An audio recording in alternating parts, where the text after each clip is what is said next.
or welcome back to Champion the Passion, a weekly pro wrestling podcast where we inspire you to champion your passions and celebrate the joy of what you love. I'm your host, my name is Victoria Daisy, and today we're going to be recapping everything that happened last night on Monday Night Raw. But before we dive deeper, don't forget to leave a 5-star review if you enjoyed. Follow me at It's Victoria Daisy across all social platforms and follow Champion the Passion across all streaming platforms. But let's dive in to the opening segment. We had Liv Morgan and Dominic Mysterio come out. So Liv basically came out to address everything that happened last week with Nikki Bella. So she got on the mic to remind everyone that, this is her division. And if you talk negatively or positively about the division, that's a reflection on her because, she believes she owns the division, that she's one with the division. Then Liv said that she paved her own way to the top, and that didn't include Nikki Bella. She said that she's not asking for respect anymore, she's demanding it. Then she called out Io Sky so she can try to finally have the rematch she never got. So Io Sky came out, and then Io told Liv to shut her mouth because she is disrespectful towards her, towards Nikki, towards the division. She then said that if she wants a fight, it's right here. Then Liv said she wants Io to hand her the title because that's what she believes she deserves. But Io said that she has to earn it. Then Io attacked Liv and Dominic like the baddie she is. And I was like, okay, Io, look at you go. So I'm really curious to see kind of how this all pans out now.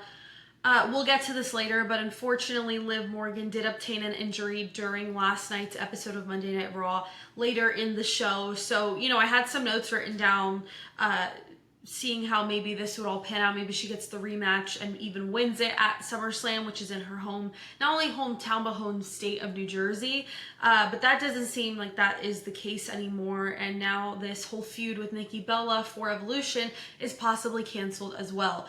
We'll talk more about it, but the first match of the night was a Queen of the Ring tournament Fatal 4-Way qualifier match. We had Stephanie Vaquer versus Raquel Rodriguez versus Ivy Nile versus the returning Asuka. Now, it was so freaking amazing to see Asuka back. I mean, she's always been one of my favorites and is a pillar in 2010's women's wrestling, and I just am so excited. And I can't move forward without acknowledging the fact that not only did she return, but she returned with her OG music. That music, when I hear it, I fell to the ground. I could not believe that they used her OG music. I thought they were going to use her revamped music from the last time she was around, which I don't hate. I actually like it. But her OG theme song just holds so many memories for me. I mean, I was a kid who in the 2010s had an Asuka mask and was wearing it for WrestleMania.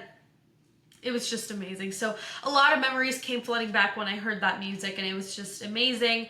Then, I thought that everyone did good in the match, but I have to say my standouts were Asuka and Stephanie because when they collided, I had full body chills. I mean, I was so excited to see them together, and then when I did, it was just magic in the ring. And I just have to say, for someone who's been away for such a long time, Asuka was so sharp, so clean, so precise, so intense, so quick. And I just felt like the crowd was super receptive and invested not only in her, but in the entire match, which was so nice to see.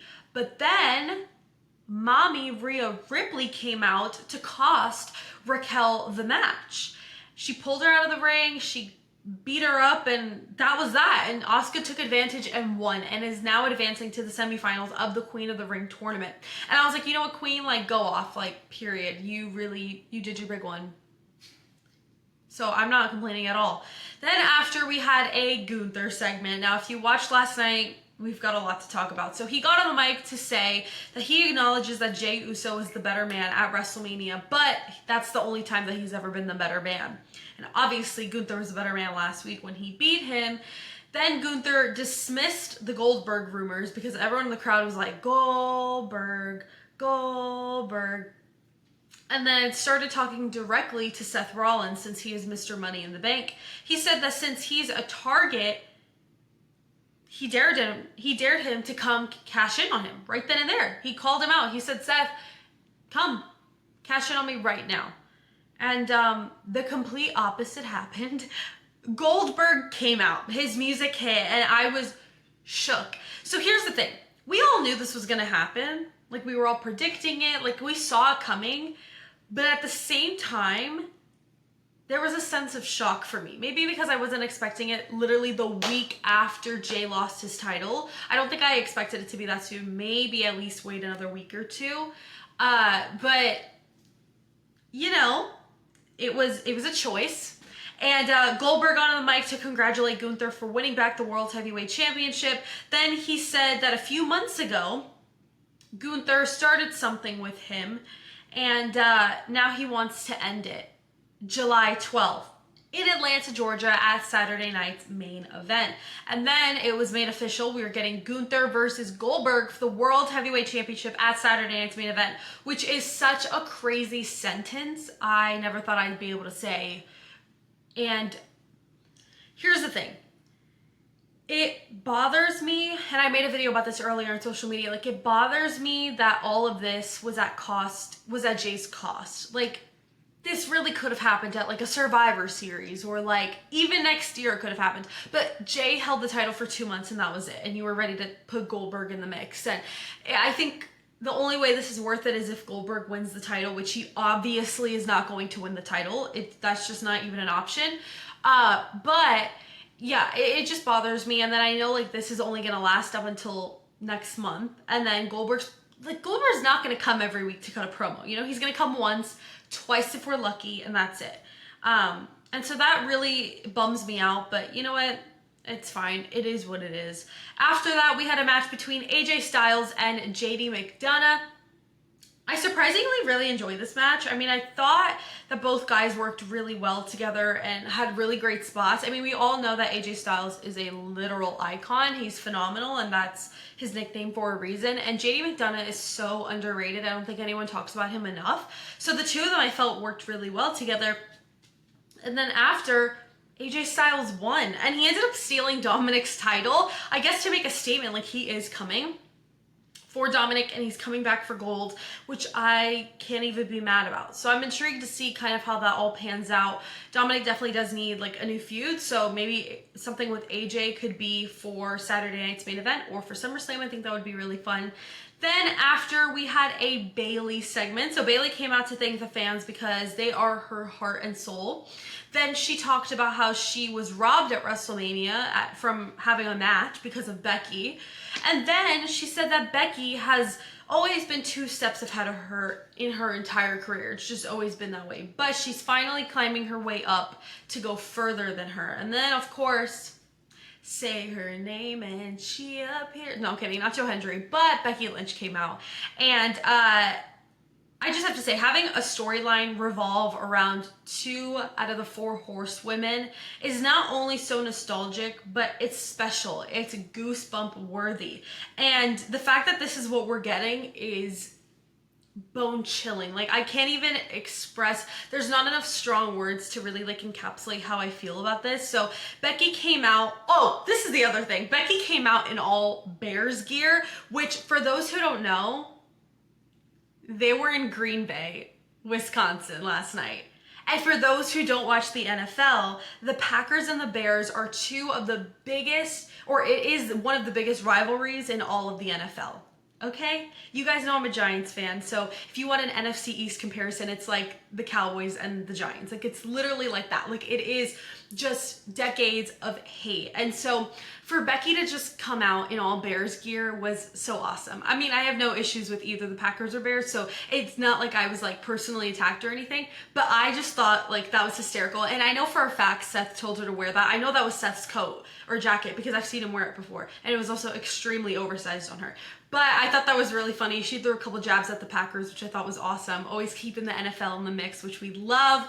And yeah, it was just great. And then she said that Bayley always settled for second place and that Becky would never.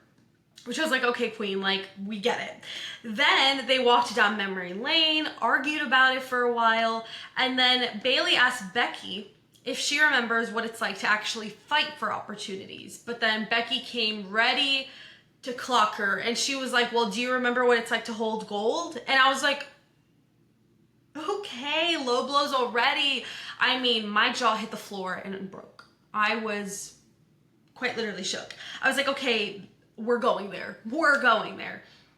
Then Bayley challenged Becky for a title match, but of course, you know, Becky said because she's in stinky old little Green Bay, she's not going to give them that match. So I think it got announced that we're getting it next week, which is definitely a disappointment because I wanted to see it at Evolution, but whatever, it is what it is. And then after, Becky slapped Bayley, but Bayley punched the crap out of Becky right after, and you heard it. They weren't even holding mics, you heard it. It was crazy. Then after that, we had the match where we have to talk about Liv Morgan versus Kairi Sane. Now, you know, aside from what actually happened, you know, I don't know why they keep facing each other. Kairi keeps beating everyone in the Judgment Day, so I don't know why we have to keep doing this. But unfortunately, in the opening sequence of the match, Kairi did one of her moves, and Liv Morgan dislocated her, I believe it was her right shoulder, and injured it. And that broke my heart so much. So I'm sending her all my best wishes.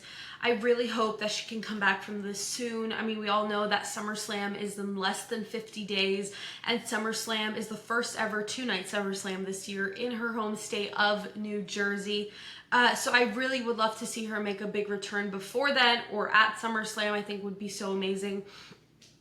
And it breaks my heart because, you know, we were just getting started with her and Nikki Bella for Evolution, and, you know, maybe her and Io at SummerSlam, but it seems that that might not be the case anymore.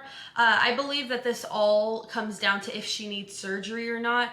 Now, if you guys remember a while back where Rhea dislocated her shoulder and popped it back into place and kept wrestling like it was nothing, Liv looked like she was in excruciating pain. So as long as she didn't tear anything, she should be able to come back with a good amount of weeks. I don't know exactly the number, but obviously if she did tear something and needs a surgery, she could be out for a very long time, which is so disappointing. But again, sending her all my best wishes. But the main event of the night was, I think it was the final King of the Ring tournament Fatal 4-Way qualifier match. It's a whole mouthful of the first round. So that's cool. Next week we start semifinals, which is awesome. So we had Jey Uso versus Bronson Reed versus Rusev versus Sheamus.